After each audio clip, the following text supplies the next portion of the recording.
Happy Diwali. तो आज जो हम मोटिव सीख रहे हैं बनाना, जो हम डिज़ाइन सीख रहे हैं, उसका लास्ट डे है। आज हम वो डिज़ाइन पूरा कंप्लीट कर देंगे। तो हमने डिज़ाइन में लास्ट क्लास में देखा था किस तरीके से thread work, silk thread work किया जाता है, और आज हम सिल्क थ्रेड का वर्क ही सही देखेंगे, लेकिन अलग वे में।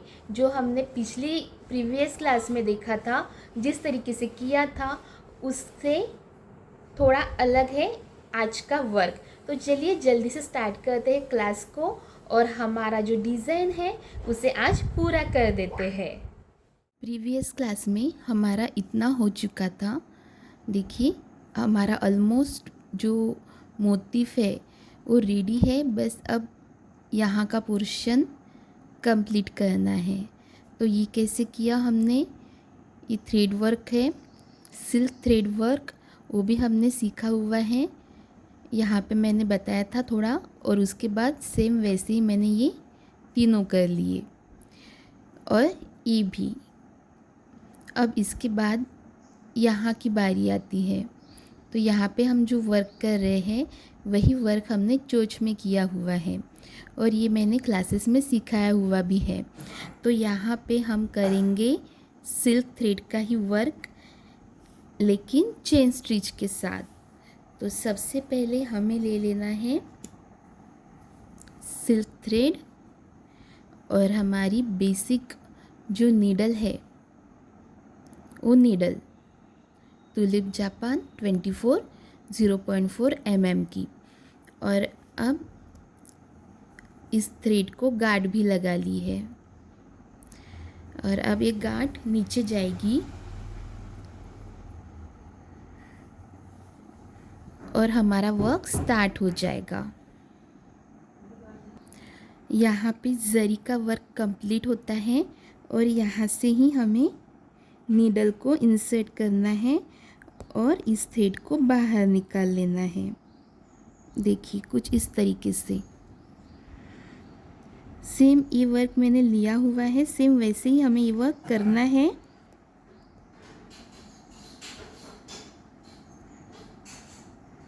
फिर से इंसर्ट कीजिए और सिल्क का थ्रेड निकाल लीजिए। सेम ही करना है, चेन स्टिच ही देनी है,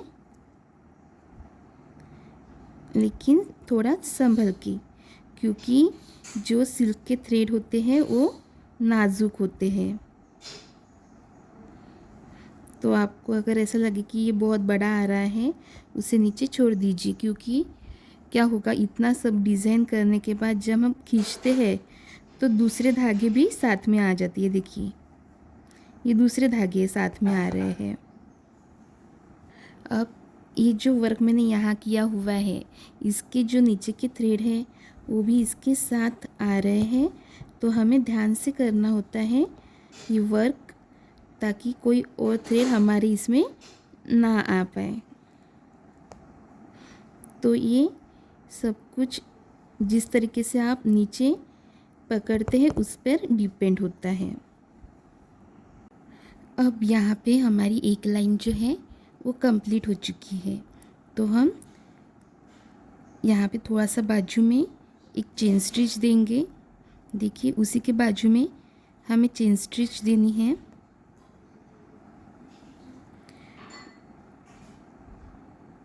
जहाँ पे हमारी लाइन ख़त्म होती है उसी के बाजू में हमने चेन स्टिच दे दी।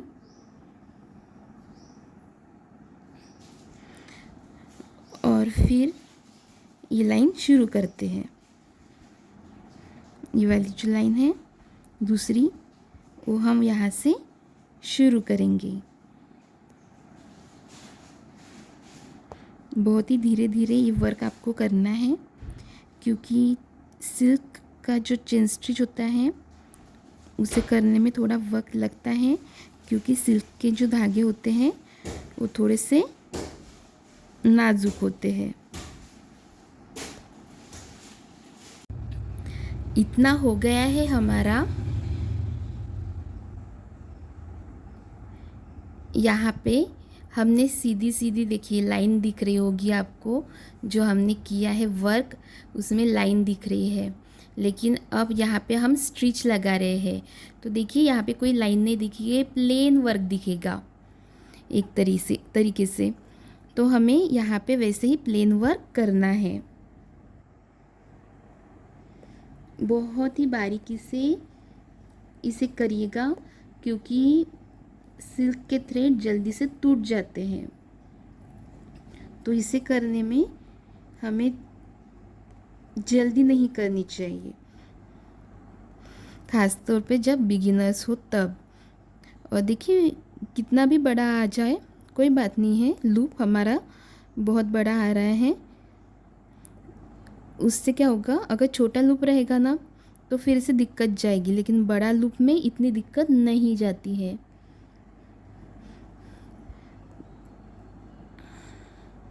तो इस तरीके से हमें निकालना है।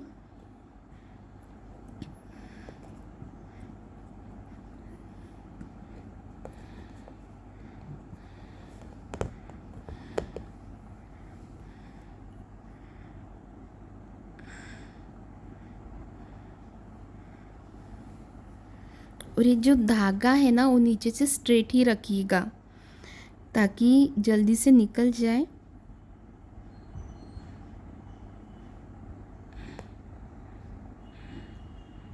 कोई परेशानी ना आए, देखिए। और अगर ऐसा दिख रहा है आपको तो आप गार्ड दे के उसे तोड़ भी सकते हैं। देखिए यहाँ पे गार्ड जैसा आ गया है, तो ये नहीं चलेगा, तो आप इसे थोड़ा सा ऐसा करके तोड़ भी सकते हैं। और फिर से थ्रेड लीजिए और इसके ऊपर गार्ड बांध दीजिए। अब देखिए ये जो धागा है ना, देखिए ऐसा हो गया है, दिख रहा है आपको, ऐसा हो रहा है। तो यहाँ से हमें तोड़ना पड़ेगा और फिर से इसे गांठ लगानी पड़ेगी और हमारा वर्क कंटिन्यू करना पड़ेगा। तो इस तरीके से हमारा ये जो मोटिफ है वो कंप्लीट हो जाएगा जैसे ये स्टिच कंप्लीट हो जाएगी।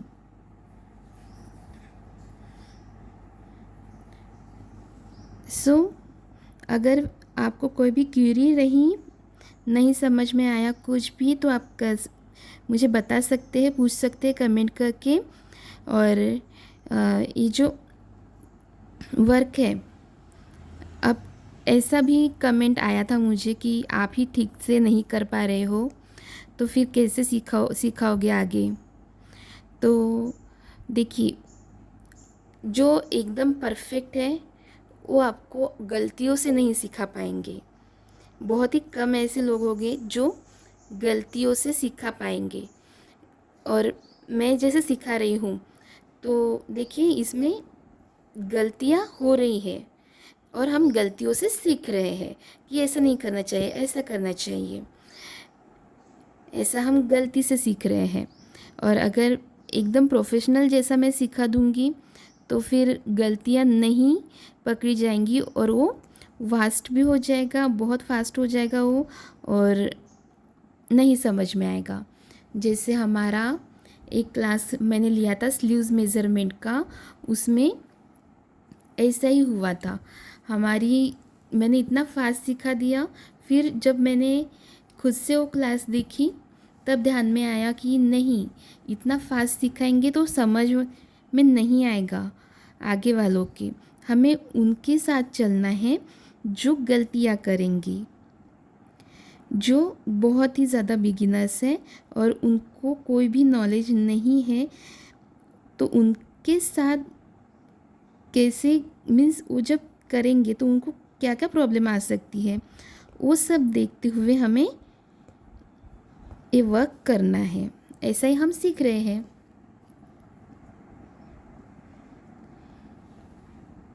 इसीलिए अगर आपको ऐसा लगता है कि यहाँ पे प्रोफेशनल जैसा नहीं सिखाया जा रहा है तो कैसे सिखाया जाएगा?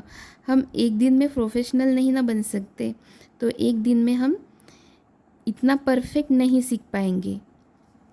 हम गलतियाँ करेंगे ही, तो वो कौन कौन सी गलतियाँ हो सकती हैं वो सब ध्यान में रखते हुए मैं आपको सिखाती हूँ।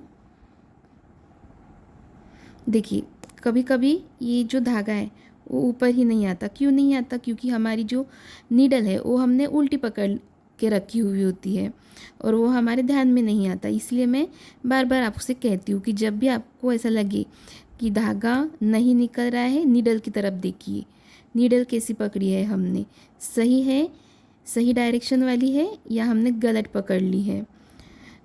तो ये सब कब होगा? जब एक्सपर्ट सिखाएंगे तब तो नहीं होगा ना, क्योंकि वो प्रोफेशनल सुई से सिखा देंगे।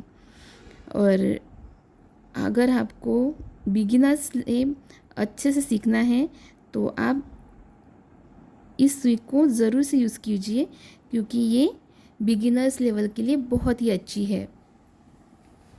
और मैं नीडल के बारे में भी इसीलिए बोल रही हूँ क्योंकि सेम कमेंट में था कि आप जो नीडल यूज़ कर रहे हैं वो नीडल तो प्रोफेशनल है ही नहीं। वो नीडल्स, इस नीडल से हम वर्क नहीं कर पाएंगे। लेकिन देखिए, मैंने पूरा एक मोटिफ इसी नीडल से आपको करके दिखाया हुआ है। तो ऐसे ही हमें ये पूरा वर्क करना है।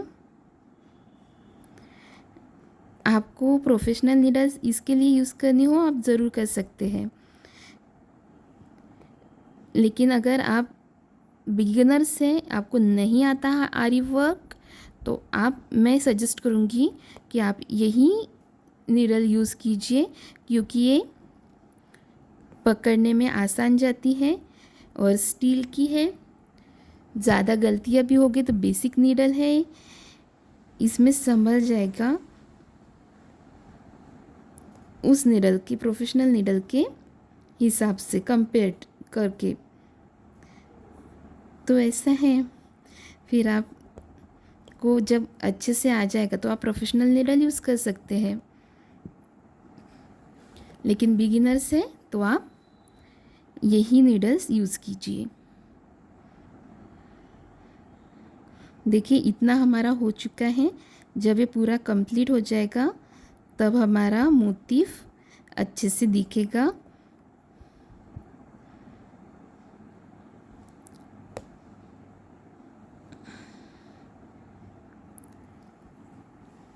सेम आप देख सकते हैं, इसमें और इसमें डिफरेंस है। ये नहीं लगेगा आपको कि इस प्रिंट से अलग है, लेकिन ये दिखता है कि ये इस प्रिंट से अलग है। तो हमें वर्क भी हमने अलग अलग किया। सिल्क के थ्रेड हमने जो यूज़ किए हैं उसका वर्क हमने अलग अलग किया हुआ है। और जहाँ पे हमें लगा कि ये चेन स्टिच के साथ करना चाहिए वहाँ पे हमने चेन स्टिच के साथ किया। जहाँ पे लगा कि नहीं चेन स्टिच के साथ करेंगे तो बहुत ज़्यादा टाइम चला जाएगा, वहाँ पे हमने थोड़ा सा अलग यूज़ किया हुआ है। सो आई होप आपको ये समझ में आ गया होगा। यहाँ पे चेन स्टिच का वर्क करने के साथ ही हमारा ये जो मोटिफ है वो रेडी हो चुका है। एक ए मोटिफ और एक ए वाला, ऐसे दो मोटिफ हमने रेडी कर लिए हैं।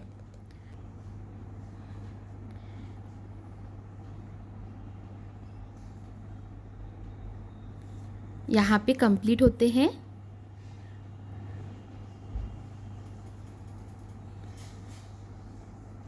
कैसे दिख रहे हैं आप हमें कमेंट करके बता सकते हैं।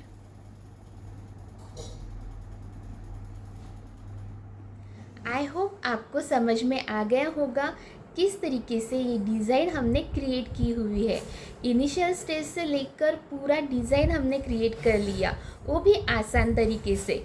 और ऐसे ही नए नए डिज़ाइन सीखने के लिए आप हमारे साथ जुड़े रहिए। और ये दिवाली का त्यौहार एंजॉय कीजिए। दिवाली की आप सभी को बहुत बहुत शुभकामनाएं और हम मिलते हैं अगले किसी क्लास में ऐसे ही कोई और डिज़ाइन लेकर, कोई और टॉपिक लेकर जो आपको अच्छे से सिखाएगा कि किस तरीके से कोई डिज़ाइन बनाया जा सकता है, किस तरीके से कोई वर्क किया जा सकता है। तो दिवाली एंजॉय कीजिए।